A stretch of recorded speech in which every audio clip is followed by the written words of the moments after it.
இந்த 2வது செஷன்ல தேவ தூதர்கள் எவ்விதமாய் கிரியை செய்தார்கள், எவ்விதமாய் கிரியை செய்கிறார்கள் என்கிற சத்தியங்களை நாம் படிக்க இருக்கிறோம். முதல்ல அவர்களுடைய நிலைப்பாடு, அவருடைய அழைப்பு, அவர்களை கொண்டு தேவன் செய்ய வேண்டி இருந்த எல்லா விதமான உன்னதமான திட்டங்களை நாம் அறிந்து கொள்ள ஆண்டு உதவி செய்தார். இந்த 2வது செஷன்ல தேவதூதர்கள் எப்படிப்பட்ட கிரியைகளை செய்யும்படி அழைக்கப்பட்டார்கள் அப்படிங்கிறத நம்ம அவருடைய செயல்கள் மூலமாகவே நாம் இப்பொழுது அறிய போகிறோம். அவர்கள் செய்த அத்தனை செயல்களும் தேவனுடைய சிந்தையில் இருந்தது அப்படிங்கிறத மறக்க கூடாது. ஏன்னா அவருடைய சொற்படிதான் அவர்கள் செய்கிறார்கள் ஒழிய அவர்கள் தாமாக சுயமாக தங்களுடைய சுய இஷ்டத்தின்படி எதையும் செய்கிறது அல்ல. அதை திட்டவட்டமாய் அறிந்து கொள்ள வேண்டும். ஏனென்றால் அவருடைய கட்டளையின்படியே அவர் என்ன சொல்லுகிறாரோ அதை மாத்திரமே செய்தலாக தேவதூதர்கள் நடந்து கொண்ட எல்லா விதங்களை குறித்து வேதம் காண்பித்து கொடுக்கிறது என்றால் அது அத்தனையும் தேவனுடைய சிந்தை, தேவனுடைய கட்டளை, தேவனுடைய வார்த்தைகள் அப்படிங்கிறத மறக்க கூடாது. நம்ம முதல்ல ஒரு காரியத்தை கவனிப்போம். நீங்க வேதத்துல நாம் பார்த்த 2 வசனங்களை கவனிக்கும் போது, அதாவது சங்கீதம் 91:11 மற்றும் சங்கீதம் 34:7 ஆகிய 2 வசனங்களை பார்க்கும்போது கர்த்தருடைய தூதர்கள் காப்பாற்றுகிறதுல கவனம் உள்ளவர்களாய் இருக்கிறார்கள். அவர்கள் எதை காப்பாற்றுகிறார்கள்? அது ஒரு பகுதி தான். இன்னொரு பகுதியை கவனிச்சீங்க அப்படின்னு சொன்னா அவர்கள் அழிக்கிறார்கள். ஒரு பகுதி தூதனுடைய 2 பார்ட்டை கவனிக்கணும். ஒரு பகுதி அவர்கள் காப்பாற்றுகிறார்கள், இன்னொரு பகுதி அழிக்கிறார்கள். அவர்கள் யாரை காப்பாற்றுகிறார்கள், யாரை அழிக்க அவர்கள் வகை தேடுகிறார்கள்? வேதத்துல யாத்திராமத்தின் புஸ்தகம் 12வது அதிகாரத்துக்கு நாம் வேதத்தை திருப்பிக் கொள்வோம். யாத்திராமம் 12வது அதிகாரம். அங்கே ஆண்டவர் பஸ்காவை குறித்த நியமத்தை வெளிப்படுத்த சித்தம் கொண்டார். அப்பொழுதுதான் அவர் சொல்லுகிறார், 23ஆம் வசனத்துல சொல்லுகிறார், கர்த்தர் எகிப்தியரை அதம் பண்ணுகிறதற்கு கடந்து வருவார். நிலையின் மேற்சட்டத்திலும் வாசலின் நிலைக்கால்கள் 2லும் அந்த இரத்தத்தை காணும்போது கர்த்தர் சங்காரக்காரனை, அந்த வார்த்தையை குறிச்சுக்கங்க, கர்த்தர் சங்காரக்காரனை உங்கள் வீடுகளில் உங்களை அதம் பண்ணுகிறதற்கு வரவிட்டாமல் வாசற்படியை விலகி கடந்து போவார். பாருங்க, கர்த்தர் சங்காரக்காரனை எதுக்குள்ள விட மாட்டாராம்? ஆமா, உங்கள் வீடுகளை அதன் பண்றதுக்கு அவர் வர விட மாட்டார். இங்க எகிப்தை குறித்த விஷயத்துல 2 காரியங்களை நம்ம கவனிக்கணும். 2 கூட்டத்தாரை குறித்து கவனிக்கணும். 2 விதமான செயல்பாடுகளையும் நாம் தேவதூதர்களிடத்தில் கவனிக்க வேண்டிய அவசியம் உண்டு. இங்க சங்காரக்காரன் என்று சொல்லும் போது ஒரு இடத்துல கர்த்தர் தானே வருத சொல்றாரு. ஆனா இங்க சங்காரக்காரன் வரவிடாமல் அப்படின்னு சொல்லி சொல்லும் போது இங்க உண்மையாவே அவருடைய தூதனையே ஆண்டவர் அனுப்புகிறார். ஏன்னா ஒரு குறிப்பிட்ட சூழல்ல ஜனங்களுடைய அக்கிரமங்களுக்கு தக்க தண்டனை கொடுப்பதற்கு கர்த்தர் தூதர்களை பயன்படுத்துவது அக்காலத்தினுடைய வழக்கம். அது மாத்திரம் இல்ல, இக்காலத்தில் அதுதான். வெளிப்படுத்தல் எத்தனையோ இடங்கள்ல மனுஷனுடைய அக்கிரமங்கள் மற்றும் பாவங்களின் நிமித்தமாய் அவர்களுக்கு கொள்ளை நோயையும் கொப்புளங்களையும் கொண்டு வருவதற்கு, அவர்களுக்கு மரணத்தை வருவிப்பதற்கு, எப்படியோ பல சூழ்நிலைகள்ல தூதர்கள் தேவ கட்டளை பெற்று மனுஷர்களை அவிதமாய் வாதித்தார்கள் என்று சொல்லி வெளிப்படுத்தல வாசிக்கும் போது உண்மையாகவே தூதர்கள் இவ்விதமான கிரியையும் செய்கிறார்கள். அப்ப எகிப்தை பொறுத்த முடியும் நமக்கு எல்லாருக்கும் தெரியும். அதுல பஸ்கா என்கிற ஒன்றை ஆண்டவர் கொண்டு வருகிறார். அந்த பஸ்கா கர்த்தராகி இயேசு கிறிஸ்து. 1 கொரிந்தியர் 5வது அதிகாரம் 7ஆம் வசனத்தின் பின்பகுதியில சொல்லப்பட்டிருக்கிற வார்த்தையை நம்ம அதிகமாய் தியானித்திருக்கிறோம். ஏனெனில் நம்முடைய பஸ்காவாகிய கிறிஸ்து நமக்காக பலியிடப்பட்டிருக்கிறாரு. அப்ப இங்கேயும் யாத்திராமம் 12வது அதிகாரத்துல தான் முதல் முறையா பஸ்கா ஆட்டுக்குட்டி அடிக்கப்பட்டு, அந்த அடிக்கப்பட்டதனுடைய விளைவு என்ன தெரியுமா? முந்தின ஆளுகையை முடிவுக்கு கொண்டு வருகிறார். அதாவது எகிப்தியருக்கு மரணம், இஸ்ரவேலருக்கு ஜீவன். இந்த 2 காட்சியை நீங்க கவனிக்கணும். இதுதான் உண்மையாகவே பஸ்காவுடைய அர்த்தம். இதுதான் பஸ்காவுடைய உண்மையான அர்த்தம். இதுதான் கிறிஸ்து மூலமாய் நீங்கள் நான் இதுதான் படிக்கிறோம். பஸ்காவாகிய கிறிஸ்து மூலமாய், பஸ்காவான ஆட்டுக்குட்டி ஆகிய கிறிஸ்து மூலமா நீங்கள் நான் கற்றுக்கொள்ளுகிற அருமையான படிப்பினைகள் என்னென்ன? இந்த 2 விசேஷித்த படிப்பினைகள் உண்டு. பஸ்காவை தேவன் ஏற்படுத்தினுடைய நோக்கமே என்ன தெரியுமா? நம்முடைய முந்தின மனுஷனாகிய ஆதாமுக்கு மரணத்தையும், பிந்தின மனுஷனாய் வெளிப்பட்ட வானத்திலிருந்து வெளிப்பட்ட கர்த்தர் என்றென்றைக்கும் பிழைத்திருக்கிறார் என்கிற நிலைப்பாட்டையும் காண்பித்து கொடுப்பதற்காகத்தான். ஆகவேதான் பஸ்காவாகிய கிறிஸ்து அடிக்கப்பட்டதனுடைய விளைவை நாம் வேதத்திலே ரோமர் 6வது அதிகாரம் 10வது வசனத்திலே நாம் பார்க்கும்போது அவர் மரித்தது பாவத்திற்கென்று ஒரே தரம் மரித்தார், அவர் பிழைத்திருக்கிறது தேவனுக்கென்று பிழைத்திருக்கிறார். அப்ப இந்த பஸ்காவுடைய விளைவு நமக்கு எதை வெளிப்படுத்துதுன்னு சொன்னா, பஸ்கா ஆசரிப்பதன் மூலமாக, பஸ்கா ஆசரிப்பதலை தொடர்ந்து நமக்கு வெளிப்படுத்தப்படுகிற அருமையான சத்தியங்கள் என்ன? முந்தின அடிமைத்தனம் முறிக்கப்படுகிறது, அடிமைத்தனத்திற்கு சேதம் உண்டாகிறது. அந்த அடிமைத்தனமாகிய அந்த எகிப்தியருக்கு, அடிமைப்படுத்தி வந்த அந்த எகிப்தியருக்குள்ளே மரணம் சம்பவிக்கிறது. ஆனா இஸ்ரவேலருக்கு ஜீவன். அதுதான் இங்கே தேவன் நம்முடைய அந்த சங்காரக்காரனை அனுப்பினதனுடைய விளைவாக பார்க்கிறோம். சோதோம் குறித்து நமக்கு தெரியும். எதற்காக லோத் இருக்கிற சோதோமுக்கு தூதர்கள் வந்தார்கள் என்று சொல்லி இருக்கிறார். நீ தாராளமா படிக்கலாம்.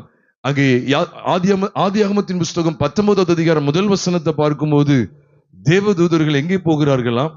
லோத் இருக்கிற சோதோமுக்கு போனார்கள். அவர் எதுக்காக போனார்கள் சொன்னா, அங்கேயும் 2 சாயில நீங்க படிக்கலாம். ஒன்று மரணம், இன்னொன்று ஜீவன். மரணம் மட்டுமே சொல்லக்கூடாது. ஏன்னா அப்படி பார்த்தா சோதோமை ஒட்டுமொத்தமா அவர் அழிச்சிருக்கணும். உன் ஜீவன் தப்ப ஓடி போன்னு அவர் ஏன் சொல்லணும்? அப்படியானால் அங்கு 2 காரியங்கள் சம்பவிக்கு. பாவத்தின் சம்பளம் மரணம், இன்னொன்று நீதிமானாகிய லோத்தை அவர் ரட்சித்திருக்க என்று அங்கு சொல்லப்பட்டிருக்கிறது. ஆதியாகமத்தின் புஸ்தகம் 19வது அதிகாரம் 1ஆம் வசனத்தை பார்க்கும்போது, அந்த 2 தூதரும் சாயங்காலத்திலே சோதோமுக்கு வந்தார்கள். எதுக்காக வந்தாங்க அப்படி சொன்னா, 12வது வசனத்தை 12 மற்றும் 13, அதுல விசேஷம் 13ஆம் வசனத்தை பாருங்க. நாங்கள் இந்த ஸ்தலத்தை என்ன செய்ய போகிறோம்? அழிக்க போகிறோம்.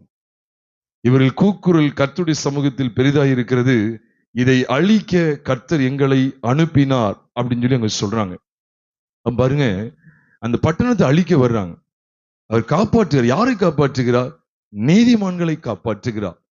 தேவதூதர்களை பற்றிய விஷயத்துல நம்ம இன்னைக்கு படிக்கிற விசேஷித்த படிப்பு என்ன தெரியுமா? யாரெல்லாம் கிறிஸ்து இயேசுவின் இரத்தத்தினால் கழுவப்பட்டு நீதிமான்கள் ஆக்கப்பட்டிருக்கிறார்களோ அவர்களை தேவதூதர்கள் காப்பாற்றுகிறார்கள். கர்த்தராகிய இயேசு கிறிஸ்துவை நிராகரிக்கிற எல்லாரையும் அவர் அழிவுக்கு உட்படுத்துகிறார்.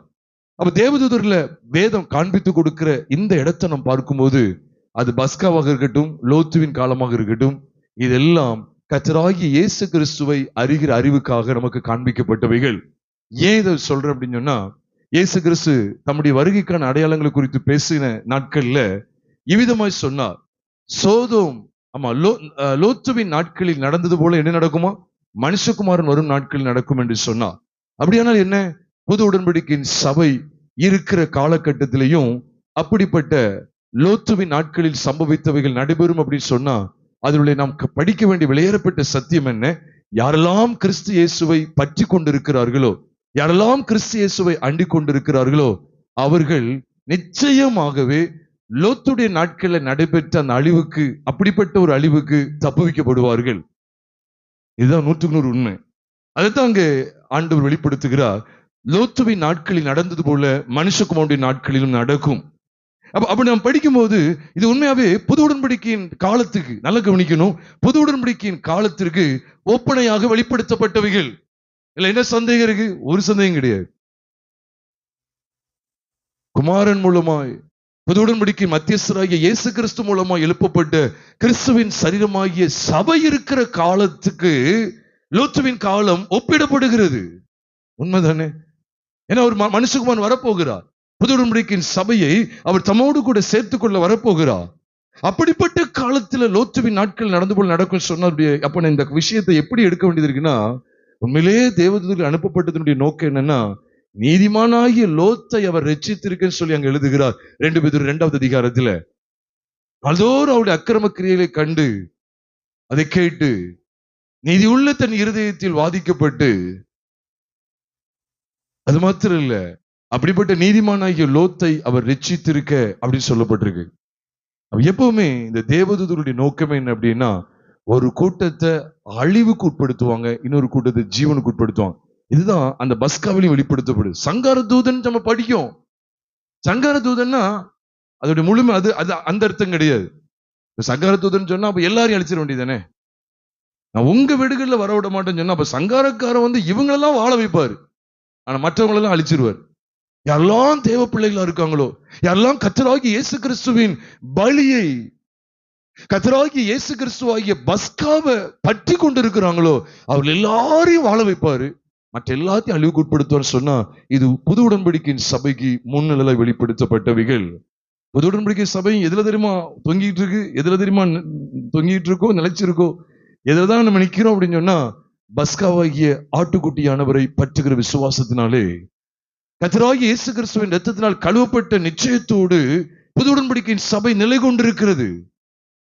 பிரியமான சகோதர சகோதரிகளே, ஆக இங்கே நாம் சங்கரிக்கிற தூதனை பற்றிய விஷயத்துல ரெண்டு கருத்தை கவனிக்கிறோம். ஒண்ணு அழிவு, இன்னொன்னு ஜீவன் என்று சொல்லி நாம் படிக்கிறோம்.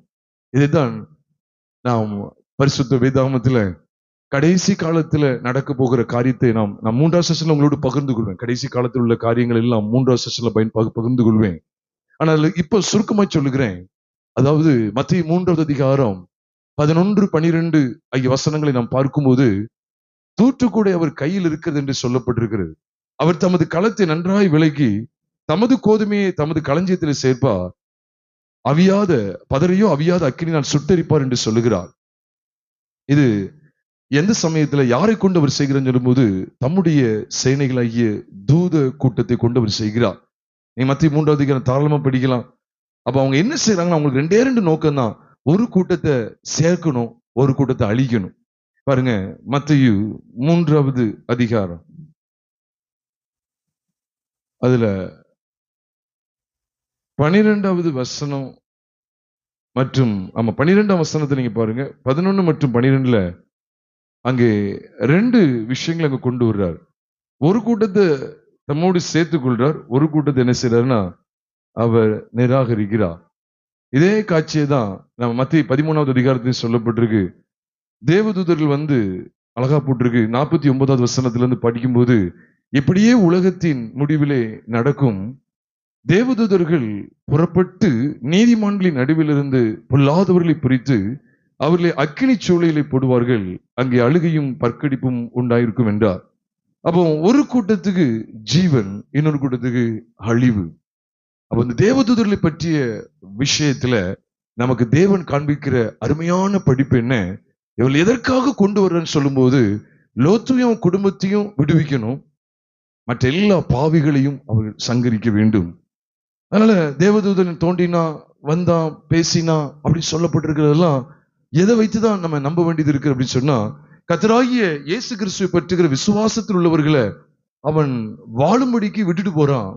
ஆனா யாரெல்லாம் கீழ்ப்படியாமல் இருக்கிறார்களோ அவர்களுக்கு தகுந்த தண்டனை கொடுக்கக்கூடிய தண்டனை கொடுக்கக்கூடிய தூதர்களாய் அவர்கள் வெளிப்பட்டு இருக்கிறார்கள். இந்த சத்தியங்களை கட்டாயம் அறியணும் பிரியமானவர்களே. கர்த்தருடைய பரிசுத்த நாமத்துக்கு மகிமை கனம் உண்டாவதாக.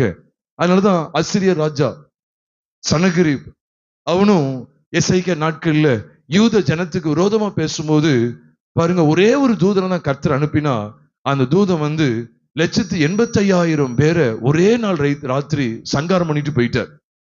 யோசிச்சு பாருங்க. அப்போ எல்லாரையும் அழிச்சிருக்கலாமே, இல்ல, யாரெல்லாம் தேவ பிள்ளைகளா இருக்காங்களோ அவங்களெல்லாம் விடுறாரு. அப்ப யாரெல்லாம் பாவத்துல வாழ்றாங்களோ அவங்களெல்லாம் சங்கரிக்கிறார். அப்ப தேவதூதர்களை பற்றிய விஷயத்துல எனக்கு கிடைக்கக்கூடிய ஒரு படிப்புன்னு என்ன, உண்மையாவே தேவதூதர் செயல்பட்டாங்கன்னு சொல்றதை விட தேவனுடைய சிந்தை தான் அங்கே வெளிப்படுத்தப்படுகிறது. தேவன் தான் தேவதூதர்கள் இடத்துல உண்மையாவே தேவன் தான் அங்கே செயல்படுகிறார். தேவனுடைய வார்த்தைகள் தான் அங்கே நிறைவேற்றப்படுது. ஏதோ தேவதூதர்கள் சுயமா செஞ்சிட்டாங்கன்னு சொல்லக்கூடாது. தேவனுடைய வார்த்தைகள் தான் அங்கே செயல்படுத்தப்படுகிறது. தேவனுடைய வார்த்தைகள் தான் அங்கே நடைமுறைக்கு வருகிறது. அப்ப தேவதூதர்களை கொண்டு தேவன் நமக்கு காண்பித்துக் கொடுக்கிற அற்புதமான படிப்பினை என்ன, நீதிமான்களுக்கு நித்திய ஜீவன், பாவிகளுக்கு பாதாளம். அது குறித்த தெளிவை நாம் உடையவர்களா இருக்க வேண்டும். இதைத்தான் புதிய ஏற்பாட்டு சபை நமக்கு உணர்த்தி வைக்கிறது. நீங்க நிருபங்கள் எல்லாம் படிச்சு பாருங்க. புது உடன்படிக்கையின் சபைக்கு கர்த்தராகிய இயேசு கிறிஸ்துவின் இரத்தத்தினால் கழுவப்பட்டு நீதிமான்கள் ஆக்கப்பட்டிருக்கிற புது உடன்படிக்கையின் சபைக்கு கொடுக்கப்படுற அத்தனை சத்தியங்களை எடுத்து பாருங்க. ஒன்று நித்திய ஜீவனுக்குரியது, இன்னொன்று நித்திய ஆக்கினைக்குரியது. இந்த ரெண்டு வெளிச்சத்தை காமிச்சுக்கிட்டே இருப்பாங்க. தூதர்கள் மூலமா தேவன் காண்பித்து கொடுத்தது, அசிரியருடைய பாளையத்துல தூதன் மூலமாய் கர்த்தர் காண்பித்து கொடுத்தது. சோதோமிலே தூதர்கள் மூலமா தேவன் நமக்கு காண்பித்து கொடுக்கிறது. இதெல்லாம் படிச்சு பாருங்க. எகிப்திலே தூதன் மூலமாய் தேவன் நமக்கு காண்பித்து கொடுக்கிறது. இதெல்லாம் படிக்க படிக்க படிக்க நமக்கு எப்படிப்பட்ட வெளிச்சத்தை தருகிறது சொன்னா, பிரியமானவர்களே, புதிய உடன்படிக்கையினுடைய ஒட்டுமொத்த சபைக்கும் சொல்ல வேண்டிய அத்தனை சத்தியங்களும் அங்கு வெளிப்படுத்தப்படுகிறது. அதனால அப்போஸ்தலனாகிய பவுல் ஒரு சைடா மட்டும் பேசல. நீதிமான்களுக்குரிய சுதந்திரம், நீதிமான்கள் அடையக்கூடிய அந்த நித்திய மகிமை அப்படின்னு சொல்லி ஒரு சைடா மட்டும் பேசல. பரிசுத்தனுடைய சுதந்திரத்தையும் காமிச்சு கொடுக்கிறார். அதே நேரத்துல பாவிகளுடைய சுதந்திரத்தையும் காமிச்சு கொடுக்கிறார். பரிசுத்தனுடைய சுதந்திரம் தேவனுடைய ராஜ்யத்தில் இருக்கிறது. பாவிகளுடைய சுதந்திரம் பிசாசின் ராஜ்யத்துக்குரியது. அதனாலதான் நாம் தேவ பிள்ளைகள் இங்க கவனத்தில் கொண்டு வரணும். தேவனுடைய தூதர்கள் அவங்க எதுக்கு தெரியுமா ஆள் எடுக்காங்க தெரியுமா? நல்ல கவனிங்க. ஒன்று, அவர்கள் இருக்கக்கூடிய இடத்துக்கு ஒரு கூட்டத்தை கொண்டு வரணும். இன்னொன்று, அங்கிருந்து கீழே விழுந்து போனாங்களே, அப்படிப்பட்ட விழுந்து போன தூதர்கள் பக்கமும் ஒரு கூட்டத்தை தள்ளி விட்டுருக்காங்க. யாரெல்லாம் பாவத்துல வாழ்றாங்களோ அவங்க எல்லாம் விழுந்து போன தூதரிடத்துல தள்ளப்பட்டு போனாங்க. தூதர்களை பற்றிய விஷயத்துல 2 காரியங்களை படிக்கிறோம். அதுதான் அவங்களை ஆண்டு நடத்தின விதமாகவும் வெளிப்படுத்தப்பட்டிருக்கிறது. ஒன்று, விழுந்து போன தூதர்கள். இன்னொன்று, தேவனுடைய தூதர்கள்.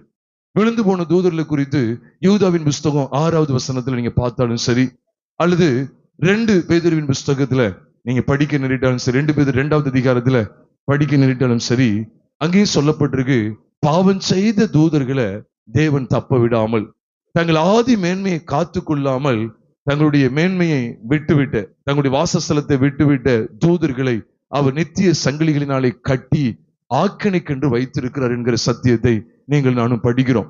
அதனால்தான் 1 கொரிந்தியர் 6வது அதிகாரம் 1ஆம் வசனத்துல, நீங்கள் உலகத்தை இல்ல தேவதூதர்களையும் நாம் நியாயம் தீர்ப்போம் என்று அறியீர்களா அப்படின்னு சொல்லி கேட்கிறார். அப்போ விழுந்து போன தேவதூதர்களை நாம் படிக்கும்போது அதனால 2 கூட்டத்தை படிக்கிறோம். ஒன்னு ஆக்கினை, இன்னொன்று நித்திய ஜீவன். ஒன்னு நித்திய ஜீவன், இன்னொன்று நித்திய ஆக்கினை.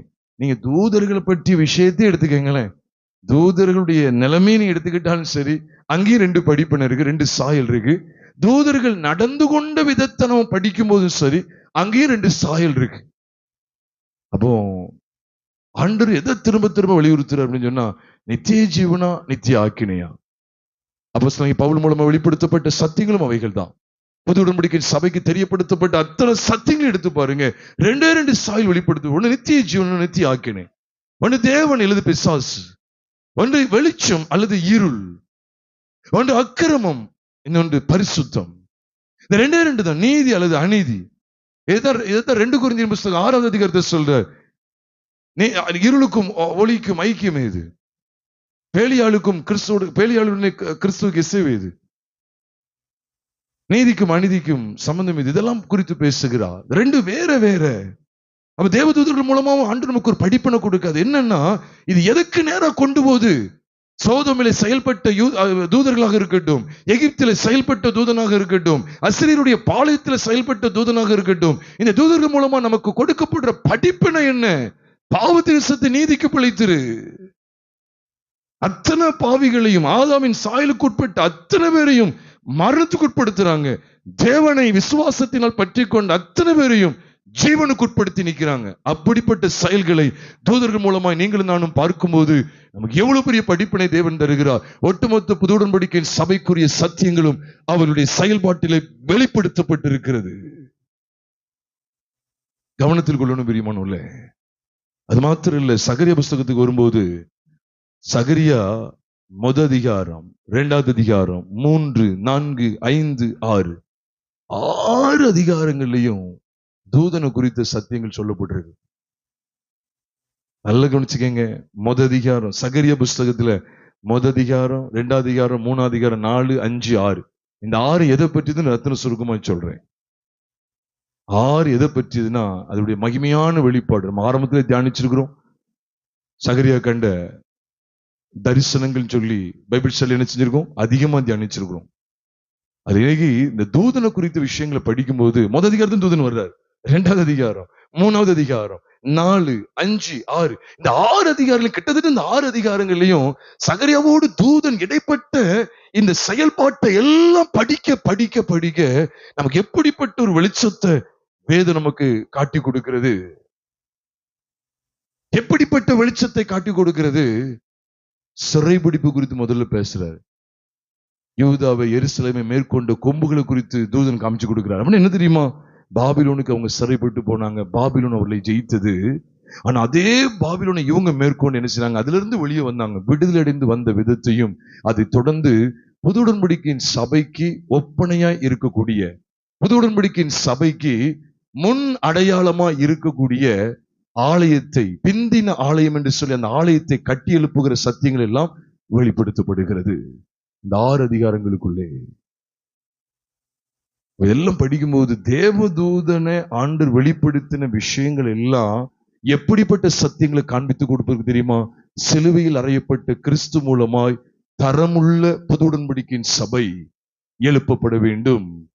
தரமுள்ள கிறிஸ்துவின் சரீரமாகிய சபை எழுப்பப்பட வேண்டும். நம்ம எத்தனையோ பிரசங்கங்களை கேட்டிருக்கோம். பாபிலோனுக்கு யூதர்கள் பாபிலோனுக்கு சிறைப்பட்டு போய் திரும்ப ஆலயத்தை கட்டுகிற அந்த பிந்தின ஆலயத்தின் மகிமையை குறித்த சத்தியங்கள் எல்லாம் புது உடன்படிக்கையில ஏற்படுத்தப்பட்டிருக்கிற புது உடன்படிக்கையின் சபை கிறிஸ்துவின் சரீரமாகிய சபைக்கு ஒத்திருக்கிறது என்பதை நம்ம எத்தனையோ செய்தியில கேட்டிருக்கோம். அதை மீண்டும் மீண்டும் நான் சொல்ல வேண்டாம், எவ்வளவு செய்தியில பார்த்திருக்கிறோம். பாபிலோன்ல இருந்து அவங்க சிறைப்பட்டு வெளியே வர்ற விதத்தை கிறிஸ்துவின் ராஜ்ய பாரத்துக்கும் கிறிஸ்து இந்த பூமியில ஸ்தாபிக்கிற புது உடன்படிக்கையின் சபைக்கும் முன்னிழலாய் இருக்கிறது என்பதை எத்தனையோ செய்திகளை நம்ம கேட்டறிந்தோம். அப்ப சகரியாவை எதற்கு பழக்க வைக்கிறா? சகரியாவோடு அவர் எதற்காக சம்பாஷணை பண்ணுகிறா? சகரியா தீர்க்கதரிசியே, நீ பார், இதை பார், இதை பார், அதை பாருன்னு சொல்லி தரிசனத்தின் மேல தரிசனம் கிடைச்சுக்கிட்டே இருக்கு. யார் கொடுக்கிறான்னா தூதன் தான் வெளிப்பட்டுக்கிட்டே இருக்கிறாரு. தூதன் மூலமா தேவன் தரிசனங்களை காமிச்சுக்கிட்டே இருக்கிறாரு.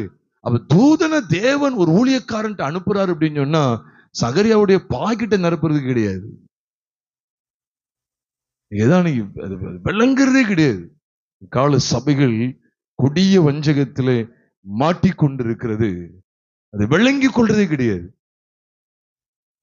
ஊழியக்கார சொல்லிட்டானா போதும், அது தேவதூதன் வந்தாரு, ஜெபம் பண்ணும்போது பக்கத்துல நின்னாரு, அப்புறம் இப்படி சொன்னாரு, நீ இந்த வருஷத்துல ஒரு பெரிய ஒரு சபை, ஒரு பெரிய ஒரு கட்டடத்தை நீ கட்டணும்னு சொன்னார் அப்படின்னு சொன்னா உடனே தூதன் சொல்லிட்டாரு, ஒரு தூதன் அனுப்பியிருக்காரு பாருங்களேன் அப்படின்னு. நான் தூதனை பார்த்தேன் அப்படி சொல்றது. ஏன் நீ தூதனை பார்த்த அப்படின்னு சொன்னா உனக்குள்ள புது உடன்படிக்கையின் சபையை குறித்த வெளிப்பாடு உண்டாயிருக்கும். தேவ தூதன் உண்மையாகவே உன்னோட கூட சம்பாஷணை பண்ணினார் என்றால் நிச்சயமாகவே சிலுவையில் அறையப்பட்ட கிறிஸ்துவை குறித்த செய்தி உனக்குள்ளே உண்டாயிருக்கும். அது இல்ல, மக்கள்கிட்ட எப்படி ஆட்டையை போடலாம், அதுக்கு தேவதூதன் வந்து அந்த ஒரு ப்ராஜெக்ட் கொடுத்தார், இந்த ப்ராஜெக்ட் கொடுத்தார், இப்படி கட்டணுமா, இவ்வளவு அகலத்துல கட்ட சொன்னார். ஐயா, சகரியா முதல் 6 அதிகாரங்களை தயச வீட்டுல போய் வாசு பாருங்க. தூதன் நடத்தின விதங்கள் எல்லாம் கவனிச்சு பாருங்க. தூதன் ஆண்டவர் அனுப்பி சகரியாவுக்கு வெளிப்பாடுகளுக்கு மேல் வெளிப்பாடு, தரிசனங்களுக்கு மேல் தரிசனங்களை காண்பிப்பதற்கான நோக்கம் என்ன? புது உடன்படிக்கையின் சபையை குறித்த அருமையான வெளிப்பாட்டை காண்பிப்பதற்காக. இதெல்லாம் மனதில் கிடையாது. இஷ்டத்துக்கு அவங்க சுய இச்சைகளை நிறைவேற்றணும், பணத்தை நல்லா சேர்க்கணும், பொருள் சேர்க்கணும், நல்ல பதவிகளை தக்க வைக்கணும், இந்த உலகத்தில் ஆடம்பரமா வாழணும். அதுக்கு தூதன் வருவான், கழுதை வரும், குதிரை வரும். நான் சொல்றேன், அது சாத்தான், ஒளியின் தூதனுடைய வேஷத்தை தரித்து கொண்டு சாத்தான். யாரை ஏமாற்றுகிறாய்? வேதம் எப்படி சொல்லுது? ஒரு தூதன் வெளிப்படுகிறார் என்றால், ஒரு தூதன் ஒரு தேவ மனுஷனுக்கு ஒரு தரிசனம் காண்பிக்கிறார் என்றால், அவர் காண்பித்த அத்தனை தரிசனங்களுமே புது உடன்படிக்கையின் மத்தியஸ்தராகிய கிறிஸ்து இயேசுவை காண்பித்து கொடுப்பதற்கு. இன்னைக்கு எப்படி எதற்காக கொடுக்கப்படுறார் கேட்டா, அதெல்லாம் வேதத்துல கிடையாது, அது நிறைய அர்த்தங்கள் இருக்கு. வேதத்தை வச்சுட்டு சொந்த கதைகளை சோக கதையில பேசிக்கிட்டே போ, அவ்வளவுதான். வேதத்தை எதுக்கு எடுக்கணும்? பாதி வேதம் பாதி உன் கற்பனை, சொந்த கற்பனைன்னு சொன்னா இது எதுக்கு வேதம் எடுக்கணும்? என்ன இப்படி எடுத்து நீ நரகத்துக்கு போறதை விட இப்படிப்பட்ட ஊழியத்தை நீ விட்டு விடுவது நல்லது. நல்லதான் சொல்ல முடியுமா? நான் ரொம்ப சாங்கவி சொல்றேன், மனதில் ரொம்ப கஷ்டம் இருக்கு, அதுக்காக தான் சொல்றேன்.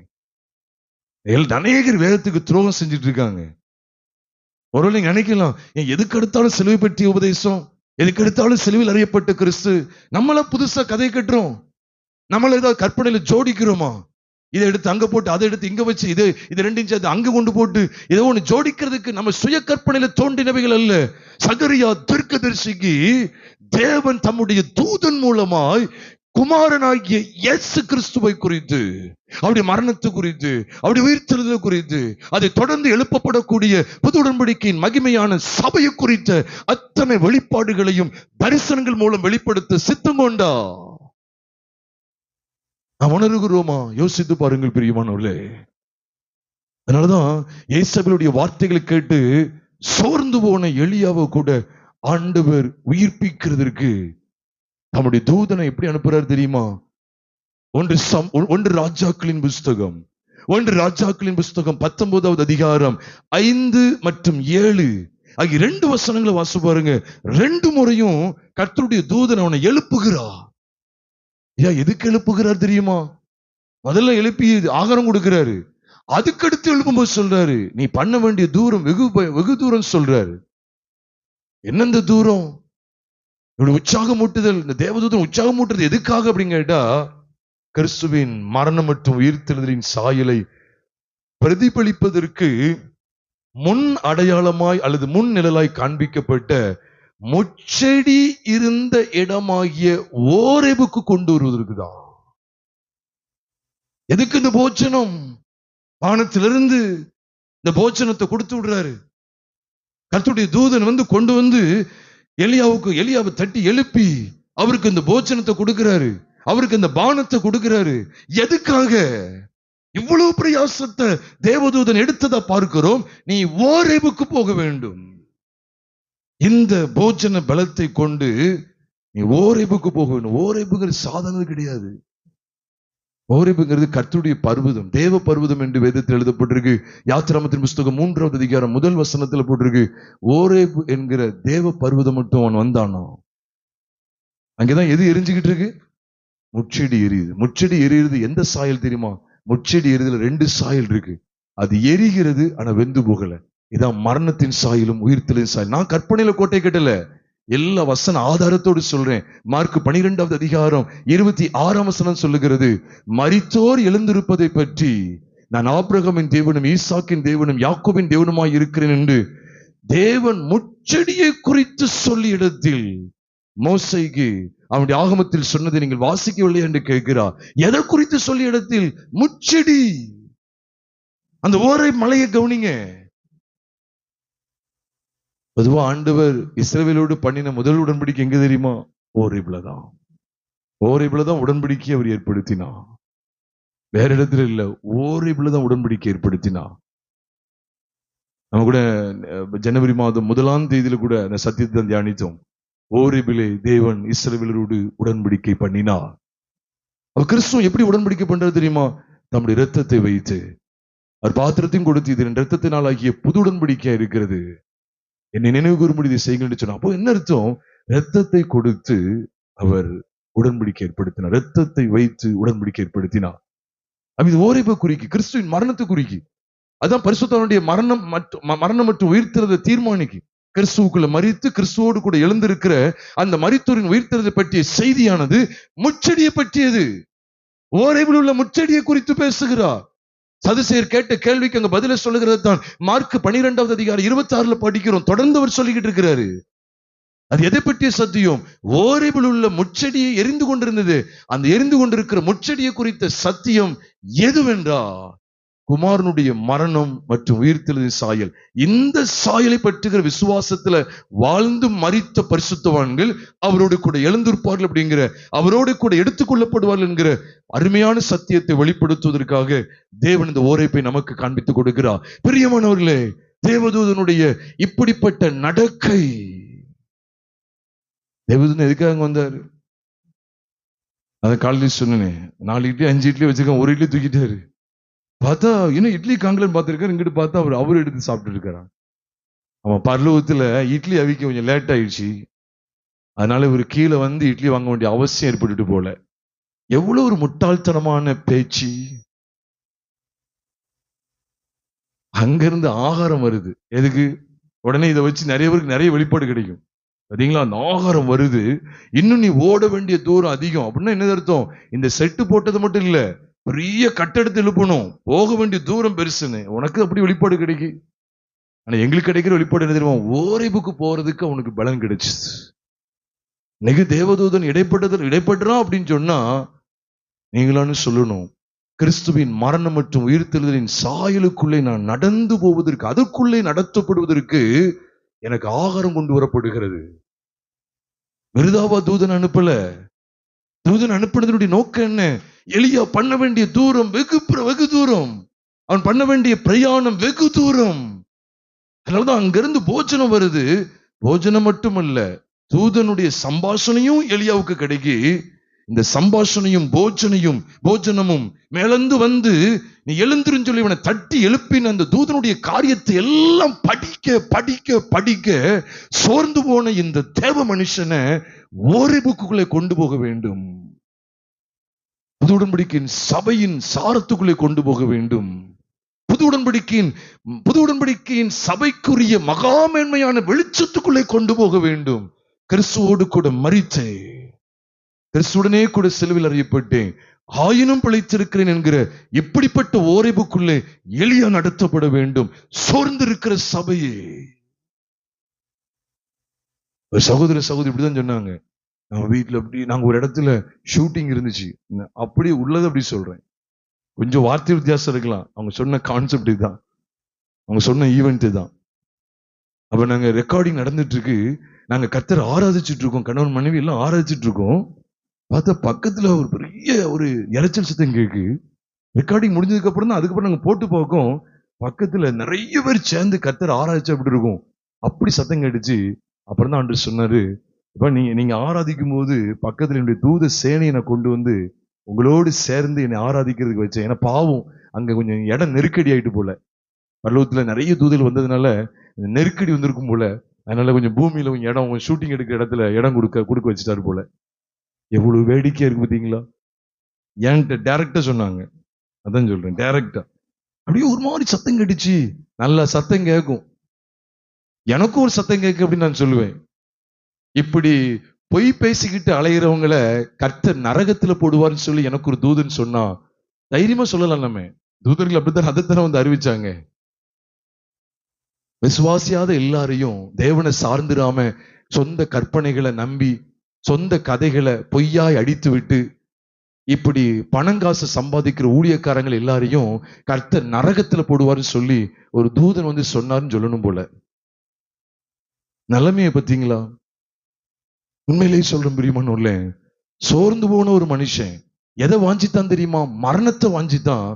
அந்த அப்படிப்பட்ட மனுஷனை ஓரேபுக்குள்ள கொண்டு போறார். போதும் கர்த்தாவே, என் ஆத்மாவை எடுத்துக்கொள்ள, என் பிதாக்களை பார்க்கல, நான் நல்லவன் அல்ல என்று சொன்ன இந்த எலியாவுக்கு ஆண்டவர் தூதனை அனுப்பினார். எலியாவிடத்துல தேவன் தூதனை அனுப்பி போஜனம் கொடுத்து நல்லா தூங்குன அப்படி சொல்றதுக்கு இல்ல, இந்த போஜன பலத்தினால ஓரேபுக்கு வரணும். அதான் தூதனுடைய பணிவிட. எதுக்காக? ரட்சிப்பை சுதந்திரிக்க போகிறவர்களின் நிமித்தமாக, அவளுக்கு ஊழியம் செய்யும்படிக்கு. எதுக்கு முன்னெல்லாம் இருக்கு தெரியுமா? சோர்ந்து போன எலியா இந்த தேவதூதனுடைய சம்பாஷம், அங்கிருந்து சாப்பாடு வந்து கொடுக்கப்பட்டு தட்டி எழுப்பப்பட்டு தேவதூதன் மூலமாய் கர்த்தர் தமது வார்த்தைகள் இங்க வெளிப்படுத்தி எதுக்கு நேரம் நடத்துறது தெரியுமா? புது உடன்படிக்கையின் சபையின் மேன்மைக்குள்ள போனேனே. நீ பழைய உடன்படிக்கை போல நீ சோர்ந்து போய்கிட்டு இருக்கிறியா? பழைய உடன்படிக்கையில சோர்ந்து போன மாதிரி இல்ல, நீ ஓரேபுக்கு வரணும். அங்கதான் குமாரனுடைய மரணம் மற்றும் உயிர்த்தெழுதலின் சாயல் இருக்கு. நீ சோர்ந்து போயிடாத. ஐயோ இந்த பாவத்தை ஜெயிக்க முடியலையே, ஐயோ ஏசபேல் என்னால ஜெயிக்க முடியலையே, ஐயோ ஏசபேலுடைய ராஜ்ய பாரத்தை என்னால மேற்கொள்ள முடியாதுன்னு சொல்லி பயந்து கொண்டு இருக்கிறாயா? ஐயோ மாம்சத்தின் கிரியைகள் மேற்கொள்ளுகிறது, ஐயோ உலகத்தின் ஆசாபாசங்கள் மேற்கொள்ளுகிறது, ஐயோ உலகம் மற்றும் மாம்சத்தின் இச்சைகள் என்னை மேற்கொள்ளுகிறது, என்னால் இங்க வாழவே முடியாதுன்னு சொல்லி எலியாவை போல சோர்ந்து போய் இருக்கிறாயா? உனக்கு ஒரு ஓரேபு உண்டு. அதுக்குதான் அந்த தேவதூதன் அனுப்பப்பட்டா. எனக்கு எதுக்கு தேவதூதன் அனுப்பப்படுறா? கட்டடங்களை கட்டணும், பணம் கோடிக்கணக்கா சேர்க்கணும். அதுக்காக நீ என்ன செஞ்சிரு? அதுதான் ஒரு ப்ளூ பிரிண்டா கொடுத்தாரு. அதை பார்த்தேன். தூதன் அப்படி பார்த்து என்ன சிரிச்சாரு. என்னெல்லாம் கதை பார்த்தீங்களா? நம்பவே நம்பாதீங்க. நான் சொல்றேன், எப்பேற்பட்ட மனுஷன் தரிசனத்தை சொன்னாலும் சரி, சொப்பனத்தை சொன்னாலும் சரி, இந்த வேத வசன ஆதாரம் இல்லாம எதையுமே அங்கீகரிக்காதீங்க. வேத வசன ஆதாரம் இல்லையா, அவைகள் அனைத்தும் நிராகரிக்கப்பட வேண்டியவைகள். எவ்வளவு அருமையான ஒரு வெளிச்சம் பாருங்க. ஓரிபுக்குள்ளே நடத்துகிற, ஆமா, புதுமுடிக்கின் சத்தியத்துக்குள்ள நடத்துவாங்க. தூதன் அனுப்பினதுடைய காரியம் என்ன? எதுக்காக அனுப்புகிறார்? ரட்சிப்பை சுதந்திரிக்க போகிறவர்களின் நிமித்தமாக, புது உடன்படிக்கையின் சபைக்காக. புது உடன்படிக்கையின் சபையிலே தடுமாறி கொண்டிருக்கிறார்களே, அவர்களை மீண்டும் கிறிஸ்துவின் மரணத்தின் சாயலை பா. நீ போக வேண்டிய தூரம் வெகு தூரம். நீ சோர்ந்து போயிடக்கூடாது. இந்த சாயலுக்குள்ள போ. அதுக்கப்புறம் தான் நீ உன் ஸ்தானத்துல நீ ஆட்களை ஏற்படுத்த போற. உனக்கு கொண்டு ஆண்டு செய்ய போற காரியங்கள் உனக்கு வெளிப்படும். நீ சூறைச்செடிக்கு கீழே இருக்கிற இல்ல, இது மரணத்தின் சாயல். இங்க இருந்து ஓரேபுங்கிற ஜீவனுக்கு நேராய் எலியாவை நடத்த தேவதூதன் நடத்தப்பட்டா. நான் சொல்றதுதான் இன்னைக்கு உள்ள காலகட்டத்தை பார்த்தா, இன்னைக்கு பல ஊழியர்கள் சொல்ற உல்டா அல்டா, அதோடைய கட்டுக்கதைகளுக்கெல்லாம் விகற்பமா தெரியும். உண்மைதான். என்னைக்குமே உண்மை பொய்க்கு எதிராகத்தான் இருக்கும். உண்மை ஒரு காலும் பொய்யாகாது, பொய் ஒரு காலும் உண்மையாகாது, எதிராகத்தான் நிற்கும். நான் ஏதோ என் கதையை சொல்லல, வேதத்துல இருக்கிறது சொல்றேன். இல்ல இன்னைக்கு ஒரு மகிமையான வெளிப்பாடு தந்துட்டாரு, நீ எதை தந்த அப்படின்னு நீ என்ன செஞ்சிருன்னா ஒரு புது பைபிளை எழுதிட்டு பார்ப்போம். நீ நிறைய பேருக்கு என்னன்னா வேதத்துல இல்லாதெல்லாம் வெளிப்பாடா கிடைக்குன்னு சொல்றாங்க. நான் அதான் சொல்றேன், நீ ஏன் போட்டு இந்த பைபிள் எடுக்கணும்? அப்போ நீ இன்னொரு பைபிளை எடுத்து எழுதி அதை அச்சிட்டு வெளியிட்ட வேண்டியதானே. உனக்கு இந்த பைபிள்ல சார உனக்கு மனசு இல்லை, இந்த பைபிள் எழுதப்பட்டதை தாண்டி உனக்கு தேவன் வெளிப்படுத்துறாருன்னா ஒரு பைபிள் எழுதிட வேண்டியதானே. பிரியமானவர்களே, ஜாக்கிரதையா இருங்க. பிரியமானவர்களே, எழுதப்பட்ட இந்த வேதத்துக்கு எதிராய் வரக்கூடிய அத்தனையும் சாத்தானுக்குரியது. உனக்கு தெரியுமா, முதல் பாவத்தை செய்ய வச்சது ஒரு தூதன் தான், விழுந்து போன தூதன். அதுதான் கவனமா இருக்கணும். தூதன் வந்தான் போனான்னு சொன்னா அப்ப உண்மையிலே இன்னைக்கு இதான் நடந்துட்டு இருக்கு. ஏவாள்கிட்ட கேட்டு என்ன சொல்லுவா தெரியுமா? ஆமா, ஒரு தூதன் வந்தான். உண்மைதானே, விழுந்து போன ஒரு தூதன் வந்தான். அவன் தான் அந்த பாம்பு மடியில வந்து என்கிட்ட வந்து என்ன செஞ்ச பேசினான். அப்ப நம்ம பார்க்கும்போது எப்படி இருக்குன்னா, இன்னைக்கு நிறைய பேருடைய வீழ்ச்சி, ஏவாள் தொடங்கி ஆதாம் தொடங்கி எல்லாம் அத்தனை வீழ்ச்சியும் பார்த்தா அதுக்கு பின்னால ஒரு தூதன் தான் இருப்பான் போல தோணுது. விழுந்து போன தூதன்.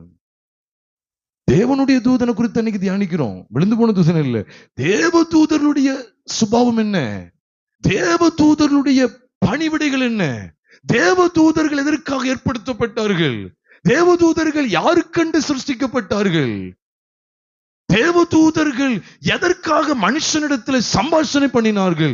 புது உடன்படிக்கையின் சபையை ஏற்படுத்துவதற்கு, சிலுவையில் அறியப்பட்ட கிறிஸ்துவ காண்பிப்பதற்கு. அதனாலதான் வேதத்துல அப்போஸ்தலர், நான் குறிச்சு வச்சுக்கங்க, உங்களுக்கு சமயம் இருந்தா யூடியூப் சேனல்ல கூட கேளுங்க, பாகம் 2 இந்த சத்தியங்கள் சொல்லப்பட்டிருக்கு. அப்போஸ்தலர் 5 அதிகாரத்துல பார்த்தா சிறைச்சாலையில இருந்து, பொதுவான சிறைச்சாலை அப்போஸ்தலர் அங்கிருந்து வெளியே கொண்டு வர்றாரு. ஏன் தெரியுமா? சிலுவையில் அறியப்பட்ட கிறிஸ்துவை, மரித்தோரிலிருந்து உயிரோடு எழுந்த கிறிஸ்துவை அப்போஸ்தலர் அறிவித்துக்கிட்டே இருக்காங்க. அதை லாக் பண்றாங்க, இவர் ரிலீஸ் பண்றாரு. ஏதோ காண்பிக்கிறது தெரியுமா? இந்த சத்தியங்களை எவரும் அடைக்க கூடாது. மூமெண்ட் பாருங்க. Every move of the angels of God is concerning the crucifixion and the resurrection of Christ Jesus. இயேசு கிறிஸ்துவுடைய மரணம் அவருடைய உயிர்த்தெழுதல் சம்பந்தப்பட்டதாகவே இருக்கிறது. அவருடைய ஒவ்வொரு மூவையும் பாருங்களேன்.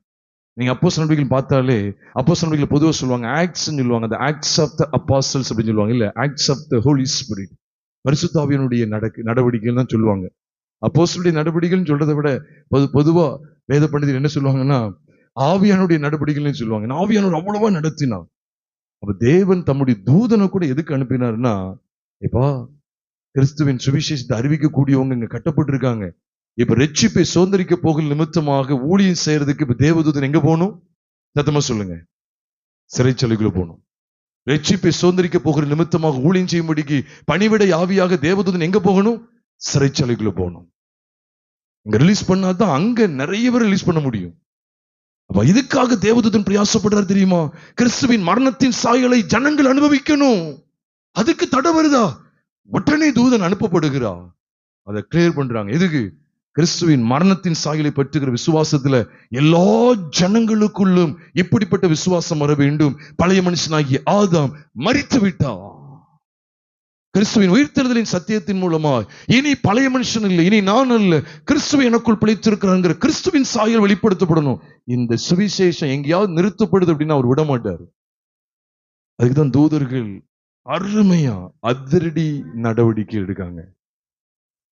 அது அப்போஸ்தலர் 5 மட்டும் இல்ல, அப்போஸ்தலர் 8 அதிகாரத்துக்கு வந்து பாருங்க. கந்தாகின் மந்திரி அங்கே ரதத்துல போயிட்டு இருக்கும்போது அங்கேயும் கூட நம்ம படிக்கிறோம்.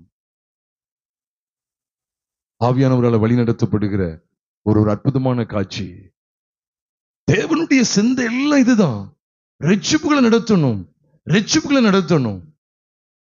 அப்போஸ்தலர் 12வது அதிகாரத்துக்கு வரும்போது இவ்வளவு மகா மேன்மையான சத்தியங்களை அறிவித்துக் கொண்டிருந்த பேதுரு பிடிச்சு வச்சுட்டான் ஏரோது. உள்ள போய் ரிலீஸ் பண்ணி விடுறாரு. எவ்வளவு மகத்துவமான செயல்பாடு. அதே நேரம் அதே கர்த்தருடைய தூதன் அப்போஸ்தலர் 12வது அதிகாரத்துல பாக்குறோம். ஏரோத அடித்தானா, அவன் புழு புழுத்து செத்தான்னு சொல்லி வேதத்துல சொல்லப்பட்டிருக்கு. அவனும் தேவன் சத்தத்தை போல பிரசங்கித்தான் பைபிள்ல இருக்கு. நான் நினைக்கிறேன் 23 வசனம் நினைக்கிறேன், 23 இருக்கும் நினைக்கிறேன்.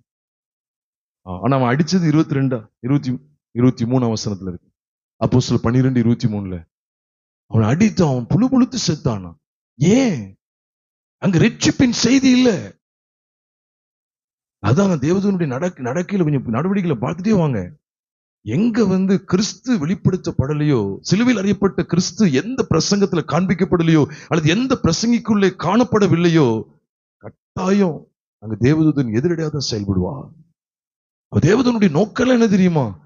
யாரெல்லாம் விடுவிக்கணும், யாரெல்லாம் அடிக்கணும் இருக்காரு. தேவதூதர்கள் எதற்காகத்தான் இருக்காங்க? அவருக்காக தான் நிக்கிறாங்க. இல்லைன்னா இது யாருக்கோ உண்டது அப்படின்னு சொல்லி இருந்திருக்கலாமே, ஏரோதை விட்டுட்டு போயிருக்கலாமே. இல்ல, ஏரோதை அடிக்க காரணம் தெரியுமா? அங்கே கிறிஸ்துவுக்கு எதிரடையான செய்தி ஓடிக்கொண்டிருந்தது. அங்கே சிலுவையில் அறியப்பட்ட கிறிஸ்துவுக்கு விரோதமான பிரசங்கம் நடைபெற்று வந்தது. அதை இவரால் பொறுத்து கொள்ள முடியாது. உங்களுக்கு எதுக்கு அது சொல்ல வரேன்னா, தேவதூதனுடைய சிந்தையை சொல்றதுக்கு மட்டும் இல்ல, தேவதூதனுடைய சிந்தை தேவனுடைய சிந்தை. ஏன்னா தேவன் தான் ஏரோதை அடிக்க சொன்னார். ஏரோதை அடிக்க தூதன் தானா நினைச்சு இல்ல, வரல. ஒவ்வொரு அசைவையும் கவனித்து பாருங்க, ஒவ்வொரு அசைவையும். அப்போஸ்தலர் 10வது அதிகாரத்துல துவக்கத்திலே படிக்கிறோம். கொர்நேலியுங்கிற ஒரு மனுஷன் இருக்கிறான். அவன் யார் பேசுறான்னு நினைக்கீங்க? யார் பேசுறா? தரிசனத்துல சொப்பனத்துல யார் பேசுறான்? ஜெபம் பண்ணிட்டு இருக்கும்போது யார் பேசுறா? தேவதூதன் பேசுறாரு. எதுக்கு தெரியுமா? அங்கிருந்து பேச வர்ற. எதுக்கு? பேதுருங்கிற ஒரு மனுஷன் இருக்கான். அவனுடைய சிலுவையில் அறியப்பட்ட கிறிஸ்துவ பற்றிய செய்தி இருக்கு. அவனை அழைத்து அனுப்பி வேற எதுவும் பேச மாட்டார். இத லைனை காமிச்சு கொடுப்பாரு, அவனை கூப்பிடுன்னு சொல்லி. இன்னைக்கு எப்படி தெரியுமா? 100 அதிபதிகள் இன்னைக்கு தேவதூதன் வெளிப்பட்டதுலாம் எப்படி தெரியுமா? நீ ஆண்டு சொன்னாரு, இப்படிலாம் நிறைய சொல்லி கொடுத்துருவாங்க. நீ வட மாநிலத்துல ஆலயத்தை கட்டி தரணுமா? சொல்ல கொஞ்சம் கூட வெக்க இல்லாம பத்திரிகையில போட்டு விடுறாங்க பாருங்க. ஊழியர்களுக்கு பைக்கு தேவை, ஊழியர்களுக்கு சைக்கிள் தேவை, ஊழியர்களுக்கு கார் தேவை, ஊழியர்களுக்கு நரகம் தேவைன்னு சேர்த்து எழுதி வச்சுக்கங்க, ரொம்ப நல்லா இருக்கும். நீ தேவனை சார்ந்து ஊழியம் செய்ய போறியா, இல்லைன்னா நீ அழிந்து போறியா? நான் சொல்ல, நீங்க செய்ய வேண்டாம். என்ன கணக்கு காமிப்புன்னு கேட்க.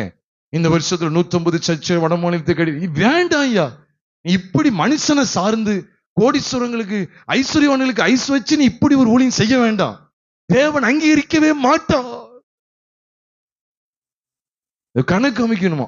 போன வருஷம் வரைக்கும் 3500 ஊழியர் வந்துட்டாங்க, இப்ப 3700 வந்துட்டாங்க, அடுத்து 4000 வந்துட்டாங்க, அப்புறம் நாசமா போயிட்டாங்க அப்படின்னு சொல்லிரு. ரொம்ப வருத்தமா இருக்குங்க. எல்லாம் எண்ணிக்கையை காமிக்கணும். இங்க பாருங்க, கொர்நேலியுக்கு இடைப்பட்ட விதத்தை பாருங்க. இன்னைக்கு சில ஊழியர்கள் சொல்லிடுவாங்க, பிரதர் உங்ககிட்ட ஆண்டவர் தேவதூதன் மூலம் பேசியிருப்பாரு. எனக்கு நீங்க 100 அதிபதி பார்த்தீங்களா, உங்ககிட்ட ஆண்டவர் பேசியிருப்பாரு, எனக்கு ஏதோ ஒண்ணு கொடுக்கறதுக்கு சொன்னாரா, ஆண்டவர் சொன்னாரா? கொர்நேலியுக்கு என்ன பேசுறது தெரியுமா? ஒரு ரட்சிப்பின் செய்தி இருக்கு. நீயும் உன் குடும்பமும் உன் வீட்டுல கூடுற அத்தனை பேரும் ரட்சிப்பை சுதந்திரிக்க வேண்டும். அதுக்கு தான் இங்க பணிவிடை செய்யறார் பாருங்க. தேவதூதனுடைய பணிவிடையை கொர்நேலியு வீட்டுல கவனியுங்கள். அது என்ன பணிவிடை? ரட்சிப்பை சுதந்தரிக்க போகிற நிமித்தமாக பணிவிடை செய்யறாரு. ஒரு கூட்ட ரட்சிப்பை சுதந்தரிக்க போகுது. கொர்நேலியு ஐயா தான தர்மம் பண்றான், இல்ல அது போதாது, அது செல்லாது. இல்ல இடைவிடாமல் ஜெபம் பண்ணிட்டு இருக்கான், இல்ல அது செல்லாது. அவன் சிலுவையில் அறையப்பட்ட கிறிஸ்துவை பார்க்கணும், மரித்தெழுந்த உயிர்த்தெழுந்த கிறிஸ்துவை பார்க்கணும், அந்த கிறிஸ்துவின் மரணத்தில பழைய மனுஷன் மரித்து போனதை பார்க்கணும், கிறிஸ்துவின் உயிர்த்தெழுதலில் பழைய மனுஷன் இல்லை, கிறிஸ்துவே பிழைத்திருக்கிறாங்கிற சத்தியத்தை அவன் அறியணும். கொர்நேலியு, அவன் குடும்பம், அவனை சுற்றி இருக்கிற அவனை சேர்ந்த அத்தனை பேரும் ரட்சிப்பை சுதந்திரிக்க வேண்டும் என்று சொல்லி தேவதூதன் பணிவிடை செய்து கொண்டிருக்கிறார்.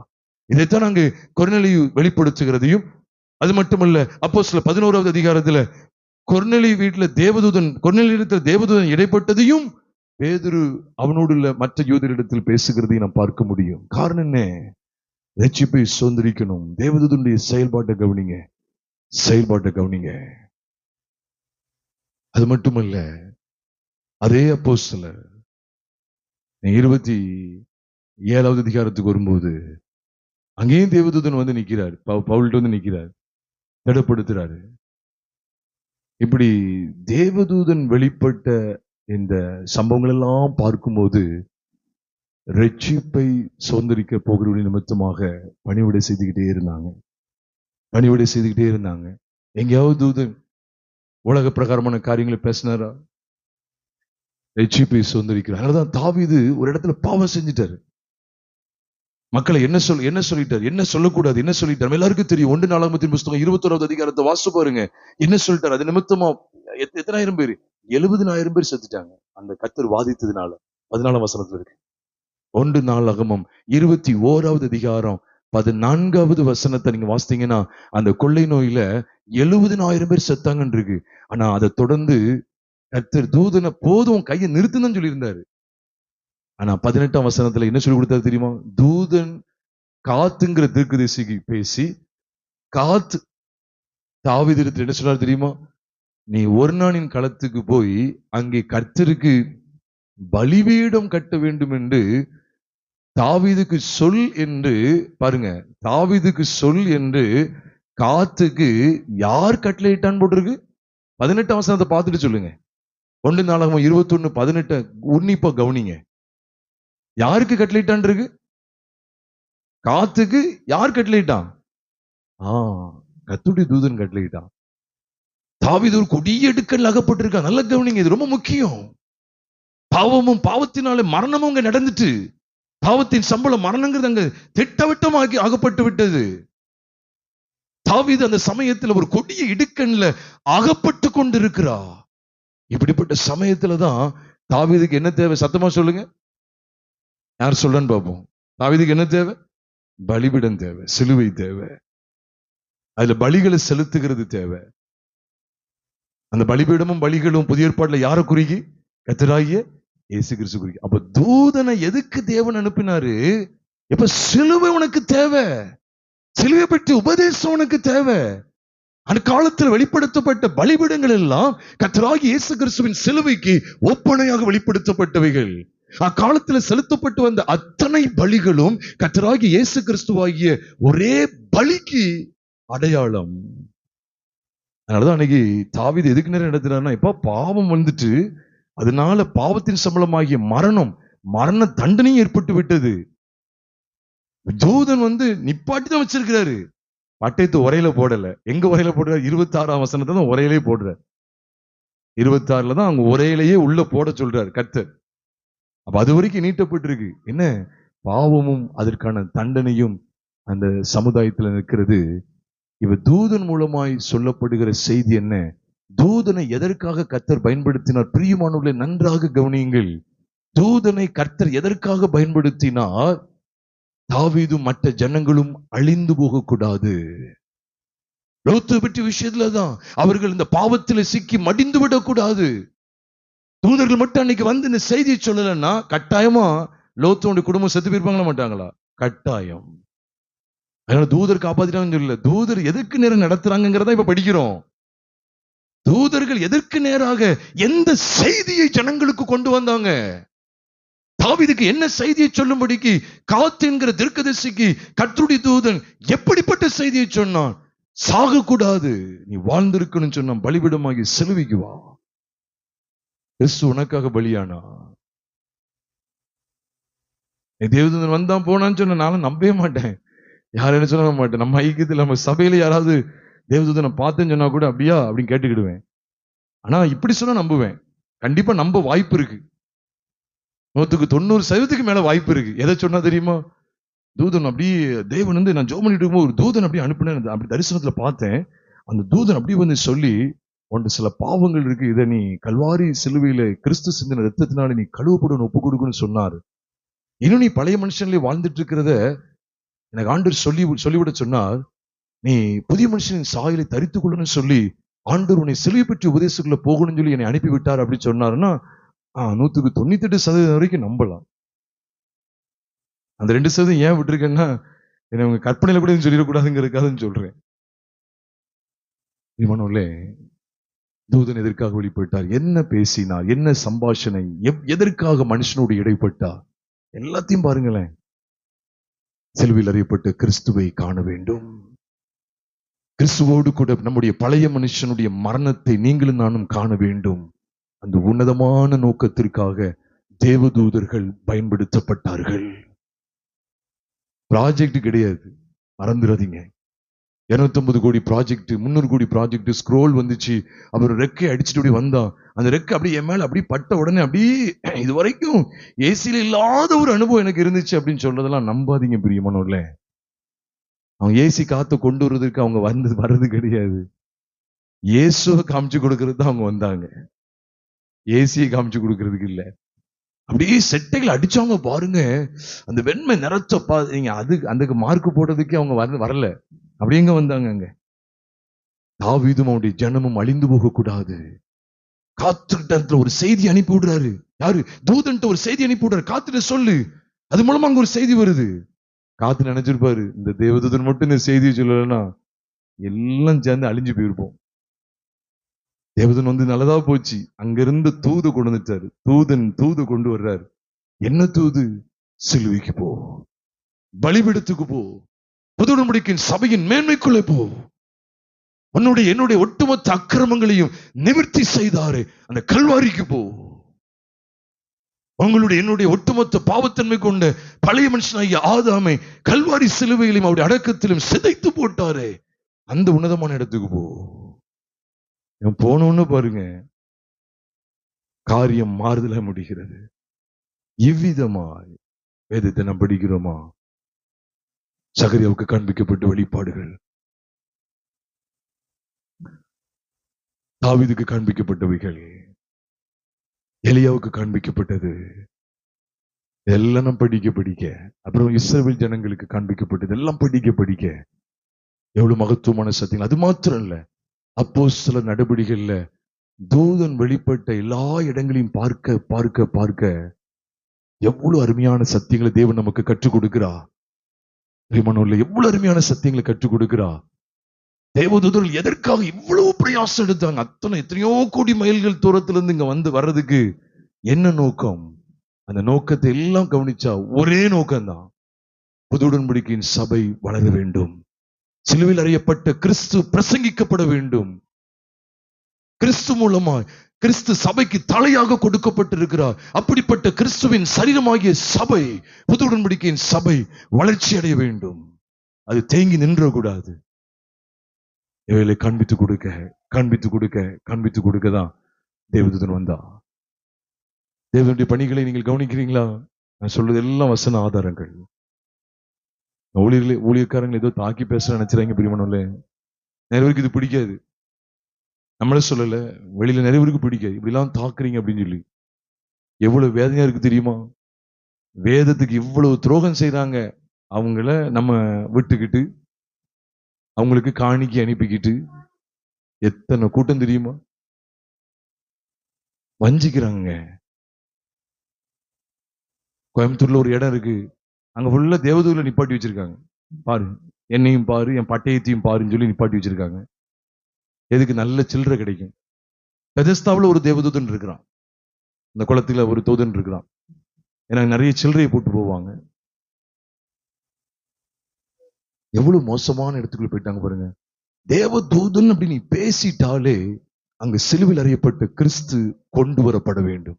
இல்லாவிட்டால் அது தேவதூதன் கிடையாது, ஒளியின் தூதனுடைய வேஷத்தை தரித்து கொண்ட சாத்தான். அது எந்த சந்தேகமும் கிடையாது. பணாசையும் பொருளாசையும் தூண்டி விடுகிறதுக்கு தேவதூதன் வந்தான், அவன் வந்தான், இவன் வந்தான் சொல்லி உனக்கு ஒரு கட்டடம் கட்டணும்னு சொல்லு. நீ மனப்பிரமையில இப்ப நம்மளும் கண்ண முடித்து ஒரு கற்பனையில தேவதூதன் இறங்கி வர மாதிரி பாருங்கன்னா, பறந்து வர மாதிரி பாருங்க, நம்ம பார்க்க முடியும். கற்பனையில இமேஜின் பண்ண முடியும், அப்படியே கற்பனையில பண்ணலாம். எவ்வளவு ஜாக்கிரதையா இருக்கணும் பிரியமானவர்கள. வஞ்சிக்கப்படாது இருக்கிறது தான் இந்த வார்த்தைகள் எல்லாம் நாம் தியானிக்கிறோம். இருக்கிற இடத்துல கண்களை மூடி நாம் கர்த்தரை நோக்கி பார்ப்போம். மகா பரிசுத்தமுள்ள எங்கள் பரலோக தேவன், இந்த 2வது செஷன் எங்களோடு நீர் பேசினீர். நாங்கள் கற்று நிச்சயித்துக் கொண்டவர்களை நிலைத்திருக்கிற பாக்கியத்தை கொடுங்க. எந்த சூழ்நிலையிலையும் நாங்கள் தேவனை விட்டு விலகாதபடி, தேவனுடைய வார்த்தைகளை விட்டு விலகாதபடி, தேவனையே சார்ந்து தேவனுக்குள்ளாக ஸ்திரப்பட்டு இருக்க எங்களை முழுவதுமாய் ஒப்புக் கொடுக்கிறோம். பரலோகத்தின் தேவனே, எங்களை ஆட்கொண்டு வழி நடத்துகிற எல்லா தயவுக்காக ஸ்தோத்திரம். எங்களை வெளிப்படுத்தி கொடுத்த எல்லா சத்தியங்களுக்காக ஸ்தோத்திரம். தேவதூதன் இடைப்பட்ட வெளிப்பட்ட செய்திகளை அறிவித்த, மனிதர்களை சந்தித்த, மனிதர்களுடைய சம்பாஷணை பண்ணின எல்லா சந்தர்ப்பங்களையும் பார்க்கும்போது குமாரனுடைய ராஜ்யத்திற்காக அவர்கள் பிரயாசப்பட்டார்கள். குமாரனாகிய இயேசு கிறிஸ்து மூலமாய் ரட்சிப்பை சுதந்திரிக்க வேண்டும் என்பதற்காக ஜனங்களிடத்தில் இடைப்பட்டார்கள். இவைகள் எல்லாம் நாங்கள் ஏதோ கேட்டுட்டு போயிடக்கூடாது ஆண்டவரே. இந்த சத்தியங்களை உறுதியாய் நிலைத்திருக்க கர்த்தருக்கு உதவி செய்யுங்க. இந்த 2வது செஷனையும் கர்த்தருக்கு ஆசீர்வதித்து கொடுத்து 3வது செஷன்ல எங்களோடு பேசுங்க. எங்கள் கர்த்தராகிய இயேசு கிறிஸ்துவின் நாமத்தில் ஜெபிக்கிறோம் நல்ல பிதாவே, ஆமென்.